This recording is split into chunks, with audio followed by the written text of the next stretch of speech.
नमस्कार दोस्तों, धार्मिक चमत्कार में आप सभी का स्वागत है। आज हम आप सभी के सामने शुक्रवार को करने वाली वैभव लक्ष्मी व्रत की कथा लेकर आए हैं, जिसको सुनने मात्र से वैभव लक्ष्मी की, माता लक्ष्मी की असीम कृपा प्राप्त होती है। तो आइए कथा को सुनते हैं। किसी शहर में अनेक लोग रहते थे। सभी अपने अपने कामों में लगे रहते थे। किसी को किसी की परवाह नहीं थी। भजन, कीर्तन, भक्ति भाव, दया, माया, परोपकार जैसे संस्कार कम हो गए। शहर में बुराइयां बढ़ गई थीं।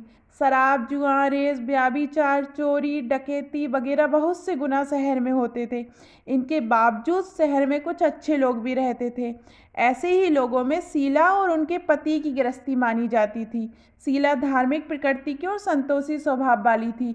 उनका पति भी विवेकी और सुशील था। शीला और उनका पति कभी किसी की बुराई नहीं करते थे और प्रभु भजन में अच्छी तरह समय व्यतीत कर रहे थे। शहर के लोग उनकी गृहस्थी की सराहना करते थे। देखते ही देखते समय बदल गया। शीला का पति बुरे लोगों से दोस्ती कर बैठा। वह जल्द से जल्द करोड़पति बनने के ख्वाब देखने लगा, इसलिए वह गलत रास्ते पर चल पड़ा। फलस्वरूप वह रोडपति बन गए, यानी रास्ते पर भटकते भिखारी जैसी उसकी हालत हो गई थी। शराब, जुआ, रेत, चरस, गांजा वगैरह बुरी आदतों में शीला का पति भी फंस गया। दोस्तों के साथ उसे भी शराब की आदत हो गई। इस प्रकार उसने अपना सब कुछ रेत जुए में गंवा दिया। शीला को पति के बर्ताव से बहुत दुख हुआ, किंतु वह भगवान पर भरोसा कर सब कुछ सहने लगी। वह अपना अधिकांश समय प्रभु भक्ति में बिताने लगी। अचानक एक दिन दोपहर को उनके द्वार पर किसी ने दस्तक दी।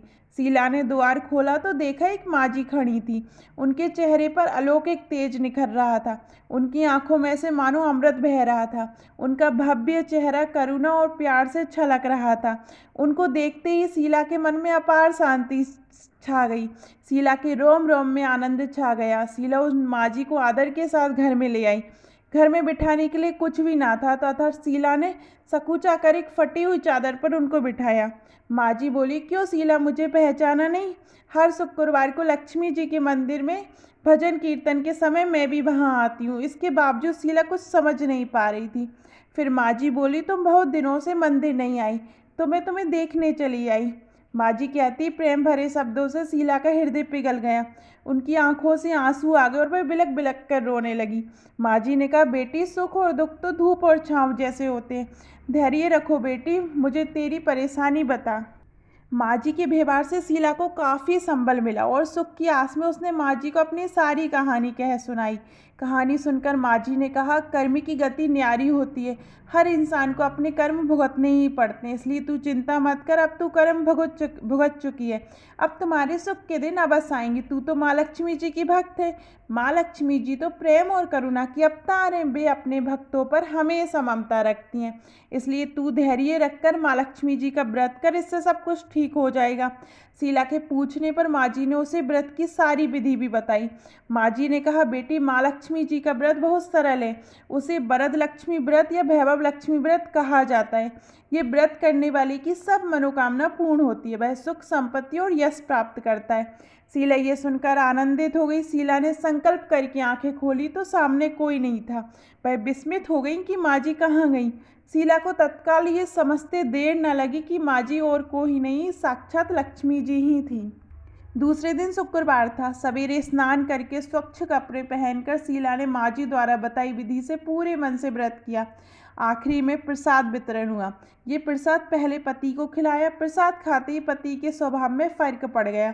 उस दिन उसने शीला को मारा नहीं, सताया भी नहीं। शीला को बहुत आनंद हुआ।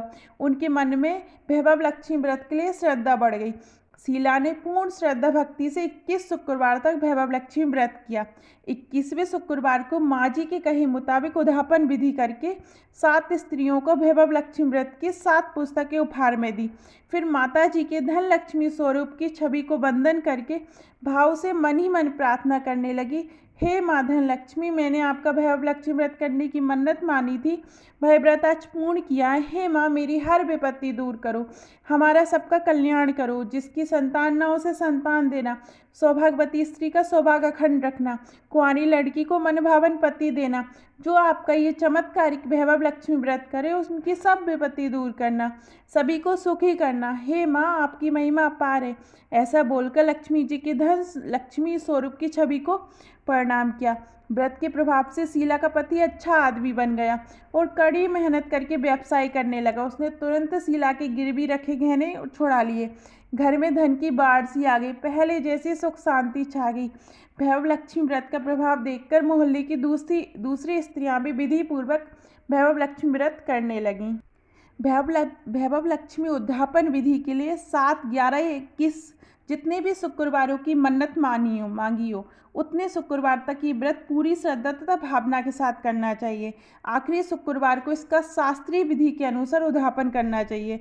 आखिरी शुक्रवार को प्रसाद के लिए खीर बनानी चाहिए। जिस प्रकार हर शुक्रवार को हम पूजन करते हैं वैसे ही करनी चाहिए। पूजन के बाद माँ के सामने श्रीफल फोड़ें, फिर कम से कम 7 कुंवारी कन्याओं या सौभाग्यशाली स्त्रियों को कुमकुम का तिलक लगाकर माँ वैभव लक्ष्मी व्रत कथा की पुस्तक की एक एक प्रति उपहार में देनी चाहिए। सबको खीर का प्रसाद देना चाहिए। इसके बाद माँ लक्ष्मी जी को श्रद्धा सहित प्रणाम करना चाहिए। फिर माता जी के धन लक्ष्मी स्वरूप की छवि को वंदन करके भाव से मन ही मन प्रार्थना करें, हे माँ धन लक्ष्मी, मैंने आपका वैभव लक्ष्मी व्रत करने की मन्नत मानी थी, वह व्रत आज पूर्ण किया। हे माँ, जो मनोकामना हो मेरी पूर्ण करो, हमारी हर विपत्ति दूर करो, हमारा सबका कल्याण करो। जैसे संतान न हो उसे संतान देना, सौभाग्यवती स्त्री का सौभाग्य अखंड रखना, कुंवारी लड़की को मनभावन पति देना। जो आपका ये चमत्कारिक व्रत करे उसकी सब विपत्ति दूर करना, सबको सुखी करना। हे माँ, आपकी महिमा अपरंपार है, आपकी जय हो। ऐसा बोलकर लक्ष्मी जी के धन स्वरूप की छवि को प्रणाम करें। आपको वैभव लक्ष्मी व्रत की कथा कैसी लगी कमेंट में ज़रूर बताइएगा और जय माँ लक्ष्मी लिखना मत भूलिएगा। जय माँ लक्ष्मी।